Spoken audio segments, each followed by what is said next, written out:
Hey everyone, and welcome back to the channel. So it's the middle of 2025 and you might be in a bit of a tricky spot. You're looking to get a new iPhone and you see the iPhone 16, but then you also see the iPhone 15, which honestly looks almost the same and costs a good bit less. Maybe you're using an older phone and it's time to upgrade, or maybe you already have one of these and you're wondering, did I make the right choice or should I switch? It can be genuinely confusing.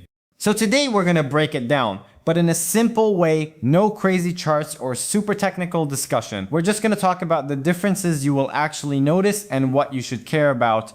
On my desk here, I have my blue iPhone 15. It's been a solid device for me. You can see here the battery health is still at 100% after about 190 cycles, and it's running iOS 18.6. And right next to it is this pink iPhone 16. This one's much newer, only 24 charge cycles, also at 100% battery health, and it's running the iOS 26 public beta, so we're getting a little peek into the future with this one. We'll cover the design, the performance, the cameras, battery life, and of course, the price.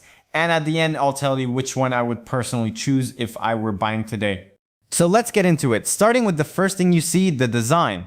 Alright, so let's talk about how these phones look and feel. At a glance, they are, very similar. They both have that same flat edge design and that 6.1-inch Super Retina XDR display. They also both have the dynamic island, which is great. I know some people had mixed feelings about it at first, but in my day-to-day, I've really come to like it for seeing my music, timers, or ride-sharing alerts.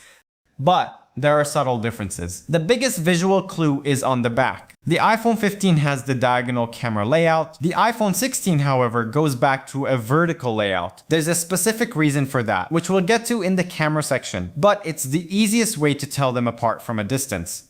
Okay, now let's see the display. As for the display itself, this is important. Both are sharp, bright, and look fantastic. However, they are both still 60 Hz displays. In 2025, that's probably the biggest downside for both of these phones, especially when even budget Android phones have higher refresh rates. It's not a deal breaker for everyone, but if you're sensitive to smooth scrolling, it's something to keep in mind for both models. So this brings us to one of the biggest physical changes, the buttons. Your iPhone 15 has the classic mute switch. It's been on the iPhone forever. You flick it, you know your phone is silent. It's simple and it just works. The iPhone 16 gets rid of that switch and replaces it with the action button, just like the Pro models got the year before. Now, this is a pretty cool trade-off. You can set it to do all sorts of things, open the camera, turn on the flashlight, record a voice memo, or even run a complex shortcut. It's definitely more versatile. However, in my experience, and from what I've seen people talking about online, it's a mixed bag. Some people, myself included, kind of miss the simple, tactile feeling of knowing your phone is on silent just by feeling the switch in your pocket. I've also had a few moments where I've accidentally pressed the action button when changing the volume. It's something you get used to, but the simplicity of the old switch is gone. But then the iPhone 16 adds something totally new, the capture button. It's this little button on the lower right side, and it's all for the camera. You can tap it to focus and press it all the way to take a photo. It even lets you swipe on it to zoom. It feels really natural, almost like using a point and shoot camera. This is a genuinely useful new feature that the iPhone 15 just doesn't have. Okay, so what about what's on the inside? This is probably the most significant difference between these two phones. The iPhone 15 runs on the A16 Bionic chip. Let me be clear, this chip is still fantastic. In day-to-day use, scrolling social media, sending emails, playing most games, it is more than fast enough. You will not feel like this is a slow phone at all. The iPhone 16 though gets the new A18 chip, and yes, it's technically faster and more efficient. But the real story here isn't about speed, it's about intelligence. The A18 was specifically designed for Apple Intelligence. This is the key thing you need to consider. All those new smart AI features in iOS, like the much smarter Siri, advanced photo editing tools, and system-wide writing aids, they only work on the iPhone 16 and newer. The A16 chip in the iPhone 15 just doesn't support them. So when you're choosing, you have to ask yourself, do I care about these new AI features? If the answer is yes, then your decision is pretty much made for you. If you just want a phone that is fast and fluid for regular tasks, the iPhone 15 is still a great performer. Alright, let's talk cameras. On paper, they look similar again. Both have a fantastic 48 megapixel main sensor that takes incredibly detailed, vibrant photos. For most of your standard pictures, you'll be really happy with either one. But the iPhone 16 has two key advantages. First, remember that vertical camera layout? That's to allow the iPhone 16 to record spatial video, which you can watch on the Apple Vision Pro. It's a 3D video format. Now, this is pretty niche. If you don't have a Vision Pro or don't plan on getting one, this feature might not matter to you at all, but it's a new capability the 15 doesn't have.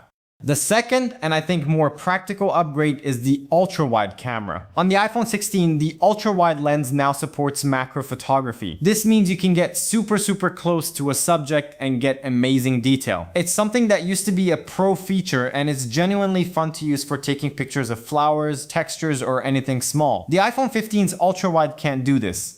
So you get the new capture button for a better shooting experience, the ability to shoot spatial video, and a more capable ultra-wide camera on the iPhone 16. So with all this new stuff, what about the battery? Honestly, the battery life on both of these phones is really good. With the iPhone 15, I can easily get through a full day of moderate use with no problem. Apple officially rates it for around 20 hours of video playback. The iPhone 16, thanks to that more efficient A18 chip, does get a slight boost. It's not a massive game-changing leap, but it's noticeable. Apple rates it a bit higher, and in my use, it does seem to last an hour or two longer at the end of the day. See, my iPhone 16 is on the iOS 26 public beta, which sometimes can drain the battery a little faster than a final release. But even with that, it performs really well. Both phones support USB-C charging, which is great, but the iPhone 16 also supports slightly faster MagSafe wireless charging. It's a small difference, but a nice little improvement. Okay, let's talk about the price, because this is where the decision gets really interesting. Right now, in mid-2025, a brand new iPhone 16 starts at around $799.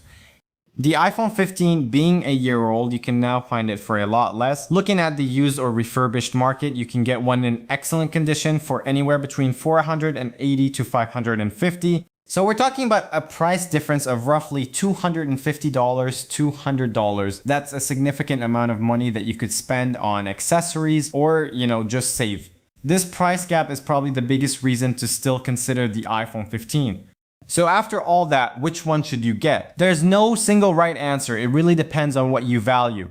You should get the iPhone 15 if you want a fantastic modern iPhone experience without paying the absolute top price. If you don't care about the latest AI features or spatial video or macro photography, the iPhone 15 gives you 90% of the experience for a whole lot less money. The A16 chip is still plenty fast. The camera is brilliant, and you get the dynamic island and USB-C. It is an incredible value in 2025. You should get the iPhone 16 if you want the latest and greatest features and plan to keep your phone for a long time. The main reason to get the 16 is Apple Intelligence. If you're excited about the future of AI on your phone, you need the A18 chip. On top of that, you get the more versatile camera system with macro and the new capture button, which is a great hardware upgrade for people who take a lot of photos. The slightly better battery is a nice bonus too.